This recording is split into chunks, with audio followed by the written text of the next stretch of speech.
di dalam tarekat Naqsabandiyah kita hanya ketika orang sholat Allah Allah Allah Allah Allah Allah. Di dalam setiap hari, setiap waktu, setiap detiknya kita mengucapkan la ilaha illallah. Kenapa orang mengucapkan la ilaha illallah? Karena la ilaha illallah jadi ketika nanti dia dicabut oleh malaikat Israel saat waktu sakaratul mautnya telah tiba, ajalnya telah datang kepadanya, dia dalam hatinya Allah Allah Allah begitu. Tidak ada dapat yang sehingga setan atau ketika dibisikkan olehnya tentang apapun dia hanya ingat kepada Allah, Allah yang ada di dalam hatinya. Dan begitu juga dengan ketika orang sholat, orang yang saat sedang sholat di pikiran tuh setan sangat lihai, sangat hebat untuk menyerang pikiran kita saat kita sholat. Apa sedang takbir kan Allah, berbagai macam hal-hal keduniawian akan menghantam pikiran kita ketika saat sedang sholat. Oleh karenanya maka dari itu saat sholat kita harus khusyuk. Dan dalam penjelasan ini yang telah kita pelajari bersama bahwa saat orang yang sholat namun hatinya tidak mengingat Allah, maka itu sholatnya tidak diterima, artinya tidak sah. Oleh karenanya khusyuknya kita itu ada beberapa hal cara mengkhusyuk salat. Ada dengan menghayati bacaannya. Bagaimana dengan ketika menyebut Allahu Akbar, begitu agungnya, begitu besarnya, begitu anugerah yang begitu nikmat yang diberikan oleh Allah kepada kita. Namun hal itu kita tetaplah harus belajar tasawuf. Kita harus belajar bagaimana cara hati kita untuk mendekati diri kepada Allah. Namun dari hal itu maka kita perlu belajar ini supaya nanti sholat tetap khusyuk dan hanya kepada Allah Subhanahu wa taala, jauh daripada pikiran-pikiran keduniawian. Artinya kita harus bersama dengan Allah. Kalau kita tidak bisa bersama Allah, kita harus bersama dengan orang-orang yang dekat kepada Allah. Kita mencintai orang-orang yang dekat dengan Allah, para ulama, para habaib dan lainnya. Sehingga kita kembali kepada topik tadi bahwa orang yang perlu belajar. Kenapa perlu belajar? Karena ketika orang yang belajar akan mengetahui bagaimana cara mengatur hidup. Ketika orang mengatur hidup itu tidak sembarangan, ada landasannya. Apa landasannya? Al-Qur'an dan hadis. Al-Qur'an dan hadis adalah saat zaman Nabi adalah Rasulullah. Itulah Al-Qur'an hidup tadi, kemudian itulah hadis yang hidup. Akan tetapi saat setelah itu diteruskan oleh para sahabatnya, diteruskan sampai saat ini para ulama, para ulama.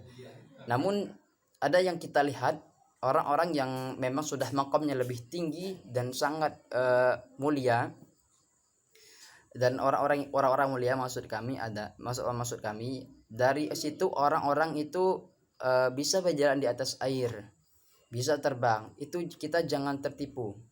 Orang-orang seperti itu kita jangan tertipu. Artinya kenapa? Bisa saja orang-orang seperti itu berbuat. Namun yang demikian yang kita ikut adalah ulama yang memang betul-betul dalam beribadah kepada Allah dengan khusyuk. Memang betul-betul ketika orang berkhusyuk, ketika sholatnya masih terjaga. Ketika orang mengatakan kamu belajar tasawuf, iya.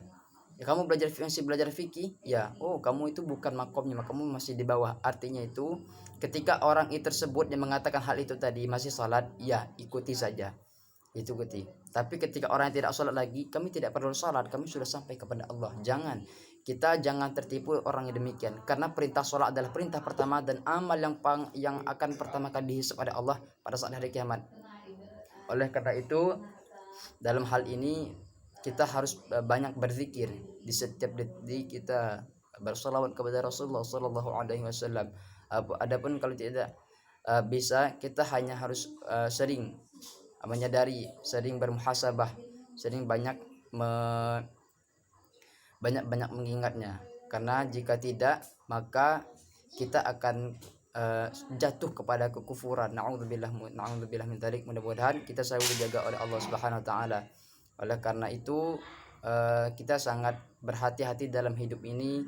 Kita mencari dengan baik, kita berhusnuzon kepada siapapun sehingga hati kita bisa tenang. Kalau kita hanya sibuk dengan urusan orang lain, maka hal itu akan membuat kita sesak dan mati pun dalam kesesakan yang ceroboh, yang sibuk dengan urusan manusia, sedangkan diri kita juga sangat buruk. Oleh karena itu kita sibuk berhusnuzon, membenah diri dan memperbaiki ibadah kita, terutama sholat, karena sholat merupakan amal yang pertama kali tadi dihisab oleh Allah nanti di hari kiamat, dan mendekatkan diri kepadanya dengan berzikir, dengan bersolawat, dengan mentadabburi alam ini, dengan belajar dan lain-lain sebagainya. Saya ungkapkan di terakhir ini ada sebuah ungkapan dari para habaib, min asbabil futuh intizarus syuyukh. Artinya ketika semuanya akan terbuka, rezeki akan mudah didapatkan, kemudian anak yang ketika kita sudah seorang sudah bersuami istri, maka dia akan dipermudahkan oleh Allah urusannya, dimudahkan rezekinya, diluaskan kuburnya nanti. Mudah-mudahan ketika orang yang intizarus syuyukh, ketika mereka mentazimi gurunya, mentazimi mursyidnya. Oleh karena itu kita bukan siapa-siapa, saya dan semuanya bukan orang baik, terutama saya bukan orang baik, namun saya pecinta orang-orang baik. Mungkin inilah yang dapat kami sampaikan. Sekian, mohon maaf apabila terdapat kesalahan dalam ucapan kami, maksudnya saya dalam hal ini. Mudah-mudahan Allah selalu memberikan perlindungan kepada kita, memberikan kesejahteraan di dunia ini dan kebahagiaan di akhirat nanti. Baik, terima kasih. Saya Muhammad Sabirin dari kelas IAT 3C. Sekian dari saya. Ihdinas shiratal mustaqim wallahul muwaffiq ila aqwamit thoriq. Ihdinas shiratal mustaqim wallahul muwaffiq ila aqwamit thoriq. Wassalamualaikum warahmatullahi wabarakatuh.